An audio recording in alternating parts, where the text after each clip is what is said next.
Vai editando, né? A gente pode errar quantas vezes quiser. Podemos. Só vai ser um pouquinho mais demorado na hora de te mandar o conteúdo, porque vai ser um vídeo mais extenso, bem longo. A gente dá um jeito.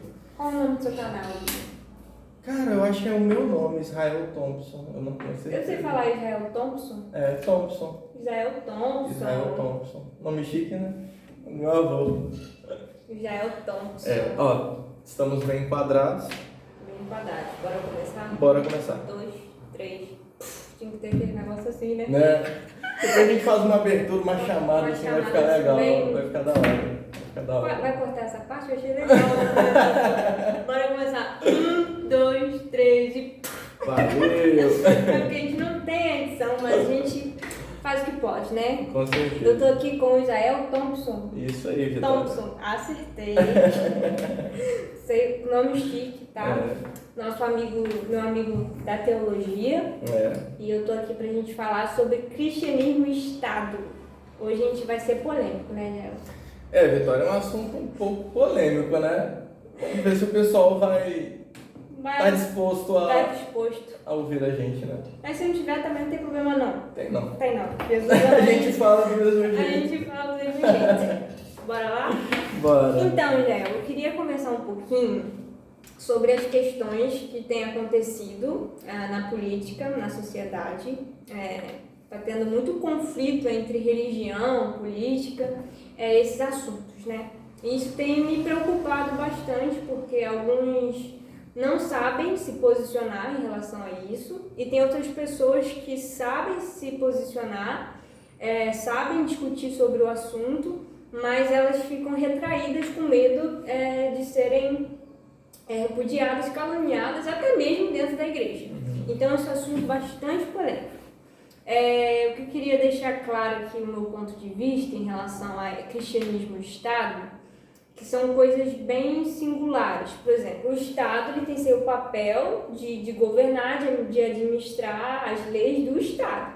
Então, ele tem que governar coletivamente. Ele tem que governar tanto para os homossexuais, tanto para os cristãos, tanto para as pessoas de outras religiões, fora do cristianismo. Eles precisam achar um equilíbrio na sociedade, que nós chamamos de democracia. Achar um ponto para que todos sejam beneficiados, para que o Estado seja justo com cada um, tanto na educação, saúde, em todas as outras áreas, né? Só que a gente está com uma mania de que quer sobrepor o cristianismo, achar o cristianismo acima de todas as coisas, achar que o Estado é regido pela Bíblia. Não, o Estado não é regido pela Bíblia, o Estado é regido por leis, pela Constituição Federal. E nós precisamos, como igreja, ter esse entendimento, que igreja tem um papel de igreja tem que anunciar o reino, sim, tem que viver as boas novas, tem que trazer o reino de Deus, que é justiça, paz e alegria manifestada, mas entendendo o seu limite, entendendo o equilíbrio, esse ponto de não ferir os direitos dos homossexuais e de outras pessoas que querem outros caminhos diferentes do que o nosso. E tudo bem por isso, nós não precisamos, não podemos obrigar as outras pessoas a seguirem o nosso caminho por a gente entender que é melhor. Sim. Né? É isso aí, de início. Então, Vitória, assim, você começou falando alguns assuntos bem importantes, que eu acredito que muita gente ainda não está, digamos que assim, elas não estão preparadas para ouvir uma verdade, entendeu? Para serem questionadas, para a sua fé ser colocada à prova, sabe? Sim. Então, muita gente às vezes não está preparada para serem questionadas por pessoas de fora, com costumes diferentes, práticas diferentes, religiões diferentes. Então, assim, você falou, por exemplo, que tem muita gente que está falando muita coisa, mas muita gente que fala muita coisa e não estão preparados para falar. Sim. Entende? Então, assim, infelizmente ou felizmente, nós vivemos num mundo onde as redes sociais, elas estão a todo vapor. Então, assim, todo mundo tem voz. A rede social deu voz a todo mundo. Então, a pessoa, independente do lugar onde ela esteja, de sua formação, religião, ela tem voz para falar. E muita gente falando muita coisa que às vezes não conhece, não tem base, que nunca parou para pesquisar, nunca correu atrás, nunca foi de fato estudar um pouco, sabe, sobre o que é igreja, o o que é Estado, Sim. que são coisas diferentes, que religião e Estado são coisas diferentes, que a minha fé não é a fé do outro, Sim. e que eu não posso impor a minha fé para qualquer tipo de pessoa que seja. Eu posso apresentar a minha fé, agora impô-la para alguém eu já não posso fazer isso. E já existem muitas pessoas que às vezes elas têm um conhecimento do assunto, Sim. mas que com medo de serem taxadas, de serem perseguidas, elas acabam se omitindo. Até mesmo excluídas, né? A gente vê muita exclusão de dentro da igreja por opiniões políticas diferentes. Nós viemos recentemente de um período político muito conturbado. Exatamente. Onde que a gente e o nosso país ele é muito polarizado, então são de extremos. A pessoa é de um extremo, ela é de um outro extremo, politicamente ou dentro da sua fé, da sua prática religiosa, sempre são extremos. Sim. Eu não aceito nada que seja diferente de mim. Exatamente. Sabe? Então, assim, as pessoas são muito polarizadas e não estão dispostas a um diálogo pacífico, um diálogo que tentemos buscar o melhor para todos, sabe? Porque às vezes eu quero o melhor para mim, para o meu grupo, para a minha igreja, para a minha religião. Para inflar o meu ego. Sim. Eu li uma vez, num livro que fala o evangelho foi feito para transformar a sociedade em um todo, não só um grupo específico. Eu não estou falando aqui de esquerda e direita, né? A gente não tem que ser de esquerda ou direita, a gente tem que ser mais parecido com Cristo, como cristão. Então a gente tem que respeitar a democracia, a gente tem que respeitar a maioria, gostando ou não. Sim. A gente está debaixo de leis de um Estado, a gente precisa respeitar, porque a gente está vendo muita violência em nome de Deus, sabe? E isso tem me entristecido demais, e vendo quanta imaturidade a cultura cristã ela tem demonstrado para lidar com esses assuntos, de falta de conhecimento também. Sim, isso que você falou é muito importante, porque num dado momento os discípulos perguntaram para Jesus a respeito dos tributos, dos impostos. E Jesus ele fez uma resposta que ela se encaixa nos nossos dias. Dai a César o que é de César e dai a Deus o que é de Deus. Jesus ele mostra o seguinte, que nós precisamos ser justos em ambos os cenários. E que as coisas de César são diferentes das coisas de Deus. Mas uma coisa não anula a outra. Sabe? Porque tem muita gente que prega uma coisa e não está disposto a viver isso fora de seu espaço religioso. Da sua casinha, justamente. Então eu quero aquilo para dentro do meu espaço.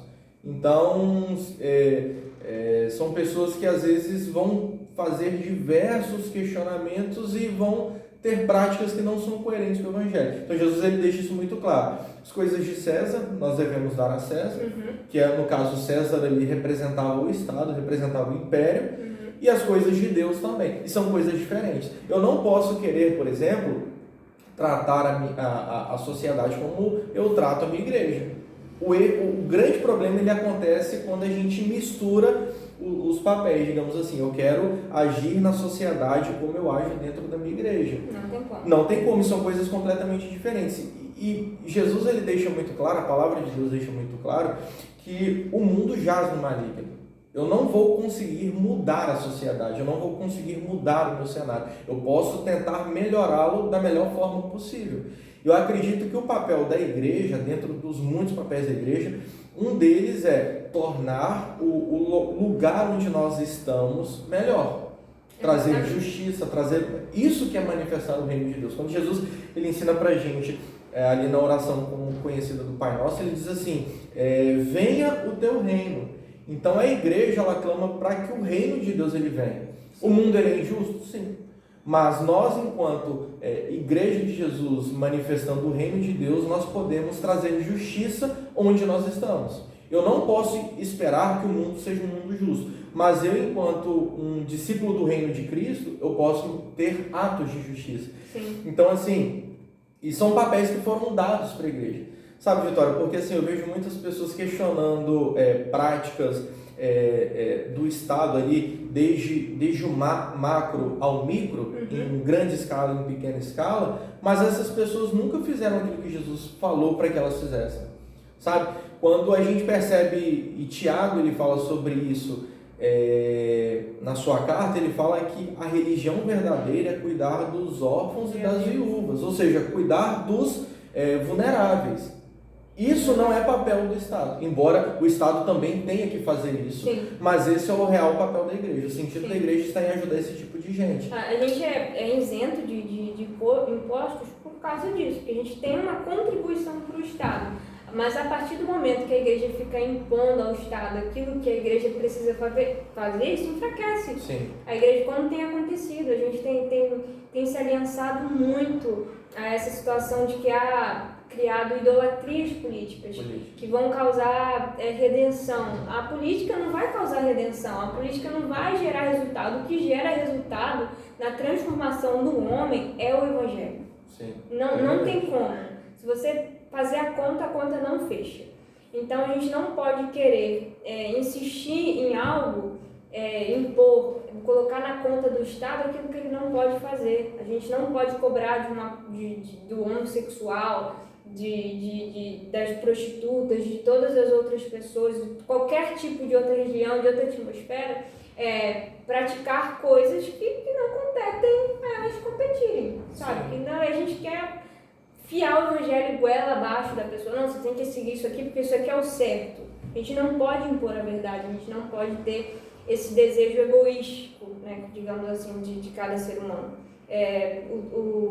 Um sociólogo vai dizer que a desordem social foi causada pelo egoísmo humano. Sim. Cada um apresentando a sua necessidade, querendo buscar a sua necessidade, e aí causou a criação de várias ideologias.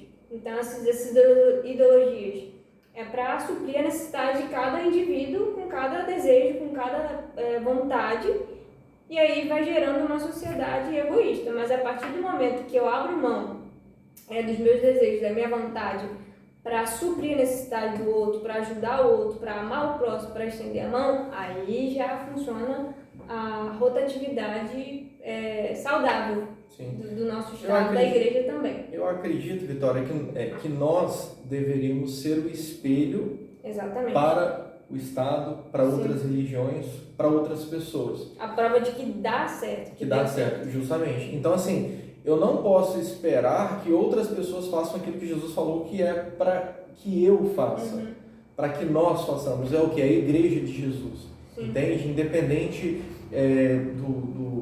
da sua igreja, da placa da sua igreja, se você se identifica como sendo igreja de Jesus, esse papel está colocado sobre a gente. Sim. Então, quando é para ajudar o necessitado, às vezes eu espero que o Estado ele intervenha, sendo que eu posso fazer alguma coisa. Sim. E Jesus ele deixa isso muito claro, que nós devemos ajudar tais pessoas. E ele fala o seguinte: olha, quando vocês fazem isso para o necessitado, para o vulnerável, para aquele que precisa, vocês não estão fazendo apenas para ele, vocês estão fazendo para mim. Ele deixa esse exemplo. E quando vocês não fazem por ele, vocês deixaram de fazer por mim. Entende? Então, às vezes eu quero que outras pessoas façam aquilo que está no meu alcance. Sim. Que é quando Jesus ele conta ali a parábola do bom samaritano, ele mostra que tanto o sacerdote quanto o levita, eles não ajudaram, mas eles poderiam ter ajudado. Agora, um samaritano, que era uma pessoa de uma cultura diferente daquelas pessoas ali de Israel, que era julgado por eles, foi lá e ajudou. Ele manifestou o reino ali onde ele estava, e ele não pediu ajuda a outras pessoas. Ele ali, do próprio sustento dele, do bolso dele, ele foi lá e arcou com tudo aquilo. Entende? Então, assim, dentro desse assunto que a gente está falando sobre cristianismo e Estado, eu acho que a gente precisa, a primeira coisa, entender os papéis. O que é ser igreja de Jesus? O que é ser discípulo de Jesus? Qual que é o meu papel? Se eu entendo qual é o meu papel, eu entendo o papel do Estado, eu já consigo ter um bom início de conversa, um bom caminho. Entender que, foi o que você falou, o Estado, ele legisla para pessoas de diversos tipos de crença, não somente a minha, entende? Então eu não posso querer que aquilo que eu acredito e deposito a minha fé e vivo seja imposto a outras pessoas. Infelizmente, isso sempre aconteceu de alguma forma. Ali na Inquisição foi um tipo de imposição, que era a Igreja Romana impondo seus costumes, a sua crença sobre outras pessoas. E esses extremos, Vitória, eles sempre foram muito perigosos. Quando eu espero e desejo que o Brasil seja um Brasil evangélico, isso é um grande perigo. Isso é um grande problema. Aquele versículo ainda feliz é a nação cujo Deus é o Senhor, que é utilizado de uma forma totalmente errônea, né? Porque o sentido de nação, antigamente, era contexto de família. Por exemplo, a família de Abraão era de Deus, a tribo de Abraão era de Deus. Era um contexto pequeno, não era nação, mundo, mas era no sentido de família. Feliz a família que pertence ao Senhor. Sim. Que o Senhor disse que a família de Abraão ia ser próspera ali. Então as pessoas usam o contexto bíblico para suprir a necessidade do entendimento deles, o entendimento limitado da Bíblia. Então a Bíblia vai muito além do que preencher os nossos requisitos de ego, de vontade. A Bíblia é o Evangelho. A Bíblia vai te mortificar e totalmente na contramão da sua vontade. Sim. E o que você falou aí é bem interessante, porque assim, às vezes eu quero utilizar nós de modo geral queremos utilizar alguns textos da Bíblia para que seja realizada a nossa vontade. Tem outro texto também, que é nenhuma autoridade debaixo do céu, estava lá em Romanos, que fala que toda autoridade vem de Deus. Mas existem dois tipos de autoridade na Bíblia, que está lá em Romanos, que é a autoridade legítima, que é instituída por Deus quando ela naquela época que ele instituía reis, que Deus escolheu Saul, né? Só que Saul, quando ele começou a fazer prática errada, o Senhor começou a retirar, começou a pesar a mão ali. Mas em Apocalipse vai dizer sobre a autoridade legítima, que é quando aquela besta sai do mar e tal, essa autoridade legítima. Quando faz mal ao povo, quando prejudica o povo, Deus não está ali. Entende? E a pessoa, quando é levantada, instituída para um governo, através de voto de alguma coisa, ela precisa exercer a justiça, ela precisa exercer a democracia ali. A partir do momento que ela se desvia desse propósito, não é como falar que Deus está ali. Entende? A gente tem que separar essa autoridade legítima e a autoridade legítima. A autoridade legítima está em Romanos e a autoridade legítima está lá em Apocalipse. Sim. E a Bíblia nos mostra que nós devemos orar por todas as autoridades. Por todos. Nos submetermos a elas e independente se eu concordo ou não. Exatamente. Se foi a pessoa ou o partido que eu votei ou não. Sabe, porque assim, a gente percebe muitas pessoas orando e tendo políticos de estimação. Exatamente. Sabe? E a gente não percebe na Bíblia, Jesus, por exemplo, tendo um político de estimação. Ou algum dos discípulos, dos apóstolos, seja no Antigo ou no Novo Testamento, você nunca vai ver isso. A gente vai perceber. Jesus era totalmente fora do sistema, né? Sim. Aí você vê a mulher samaritana ali no poço, primeiro que não podia falar, né? E pelo decorrer do contexto ali, eu acreditava que ela era uma adúltera até, né? Que ela tinha vários maridos e tal. E Jesus ficou oferecendo água para ela, conversando de boa. Os discípulos, por que você está falando com ela? A mulher samaritana e tal. Né? Em alguns lugares as mulheres eram proibidas de entrar, de estar, e Jesus sempre fazia questão delas ali, né? Ele foi sempre um lutador que apoiava o direito das mulheres e acesso às mulheres. Ele sempre foi Deus foi sempre presente nessas questões sociais, né? Em todas as áreas. Ele sempre se preocupava tanto com a criança, com o órfão, com os deficientes físicos. Ele sempre estava ali presente para os doentes e para os fracos, sabe? Aqueles que não tinham voz, ele estava ali. Só que acho que a igreja ela se perdeu nessas questões sociais e se preocupa mais com a estética. Sim. Diretamente. Com o desejo de ascender publicamente, sabe? De eu querer mostrar infelizmente, eu tenho percebido muito isso, o desejo de eu querer mostrar a minha influência política, o poder que nós temos, sabe? A estrutura que nós temos, entende? Então, assim, esse desejo de aparecer, de crescer é um grande perigo. E a gente percebe o que aconteceu com Nabucodonosor quando esse sentimento veio sobre ele. Então, assim, todas as vezes que a gente tem esse desejo de ascender em diversos tipos de cenários, é um grande perigo, é um grande pecado, que a gente é uma linha muito tênue.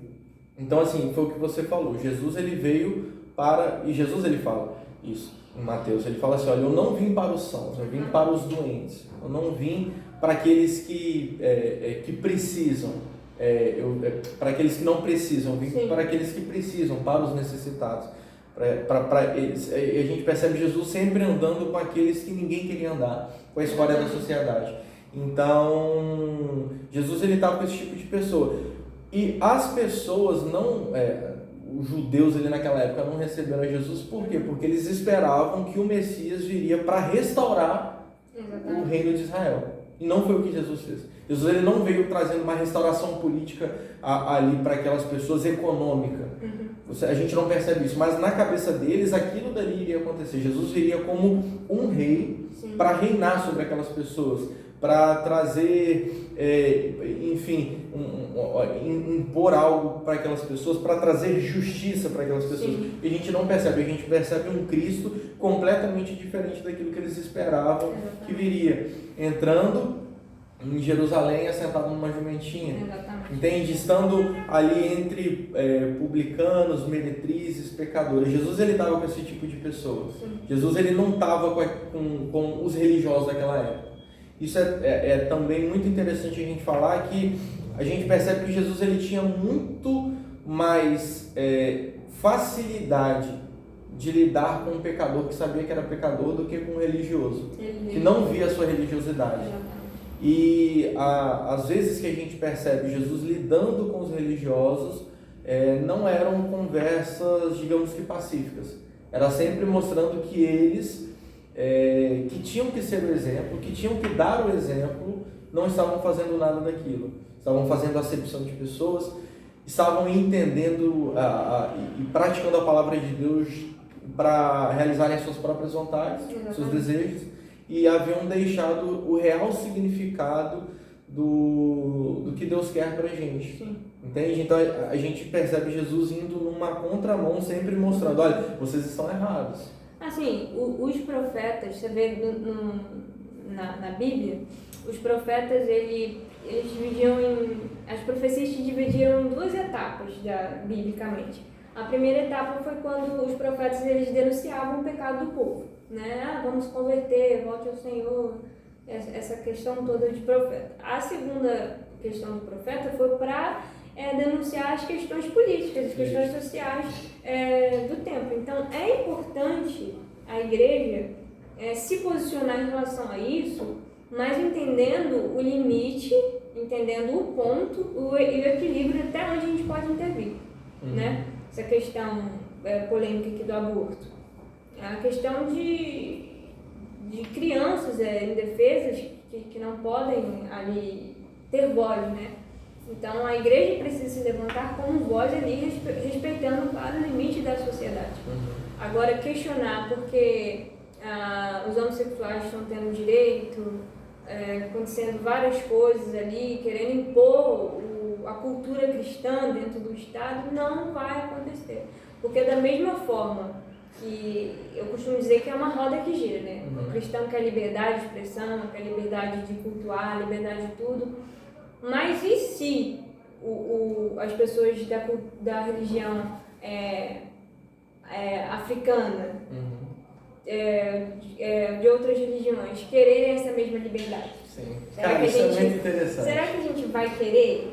Será que a gente vai concordar? Não vai! Sabe, Vitória, o que eu percebo é o seguinte: eu quero a minha liberdade de expressão, mas não querem a minha liberdade religiosa, eu não quero a do outro. Exatamente. Eu quero poder fazer o que eu quero, sabe? Eu posso ler a minha Bíblia na escola, falar de Jesus na escola, mas a Umbanda não pode manifestar a sua religião ali. Então, a gente precisa entender esse equilíbrio, a gente precisa entender que a roda um dia pode girar. Mesmo que proibir a religião deles, um dia pode proibir a nossa também. Por isso é importante a gente achar um equilíbrio, porque a gente costuma demonizar muitas coisas, mas a gente precisa usar muito senso, né? E ter jogo de cintura, cara. Assim como Jesus teve para lidar com as situações. A falta de conhecimento, ela nos leva a ter práticas e fazermos coisas que a gente não pensa. Foi o que você falou. Tudo aquilo que a gente não conhece, agora trazendo bem para o mundo evangélico, cristão, tudo aquilo que eu não conheço eu tendo a demonizar. Exatamente. Sabe? Se eu não conheço tal prática, eu digo que é um demônio. Se eu não conheço determinada coisa, eu falo que tem influência maligna e por aí vai.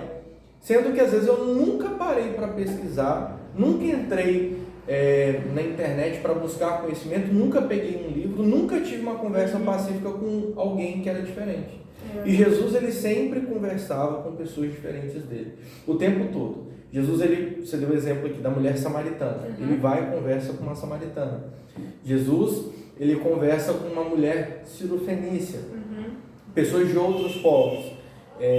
Então, assim, o tempo todo a gente percebe Jesus indo aos diferentes e não é que ele em nenhum momento se omitia, mas ele manifestava o evangelho, ele manifestava o reino, ele pregava o seu evangelho. E a gente precisa entender isso, que para eu pregar a palavra de Deus eu não preciso ofender absolutamente ninguém. Exatamente. Eu não preciso apontar o dedo de ninguém. Tratar com ignorância. Com ignorância, ser rude. Pessoas que às vezes, por exemplo, você percebe nitidamente nas vestimentas dela que ela tem uma fé diferente da sua.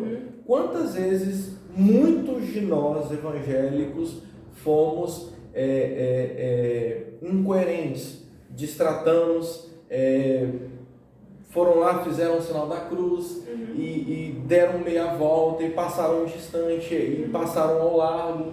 Sim. Entende? E por isso que Jesus ele conta ali a parábola do bom samaritano, que aquele homem que estava ali precisando de ajuda era um semelhante do sacerdote e do levita. E eles não ajudaram. Quem ajudou foi um samaritano que era de fora. Exatamente. Sabe? E às vezes, nós, enquanto igreja de Jesus, nós devemos ajudar aqueles que não têm a mesma fé que a nossa, não têm as mesmas crenças que a nossa, não têm os mesmos costumes que o nosso. Sabe? É nisso que a gente demonstra se nós somos ou não filhos de Deus. Se nós temos ou não praticado os 2 primeiros mandamentos. Porque é muito fácil eu amar pessoas que são semelhantes de mim. É muito fácil eu tratar bem quem me quer bem. É muito fácil eu conversar com quem tem um pensamento muito próximo do meu. Agora, quando nós nos submetemos a conversar com pessoas diferentes, às vezes a gente não quer ter um diálogo, a gente não quer ter uma conversa e não estamos preparados para termos conversas pacíficas. Se essa pessoa não a gente oferece a Jesus como se fosse um produto do Boticário, e se a pessoa não quiser, a pessoa também não serve mais. Não é isso, a gente é filho, a gente é criatura do Criador, então a gente precisa amar. Então ame mais, né? E julgue menos. Tenha mais senso, equilíbrio, não seja tão... a gente não é misericordioso, a gente precisa ser misericordioso, porque à medida da misericórdia que nós medimos o outro, o Senhor vai medir a gente. Então, se a pessoa entender, abençoado, que você precisa ser misericordioso, que você precisa perdoar para ser perdoado, aí é outro esquema. Beleza, Ija? Vamos terminar por aqui, porque vai dar meia hora e não vai aguentar bem a gente mais. Valeu, gente!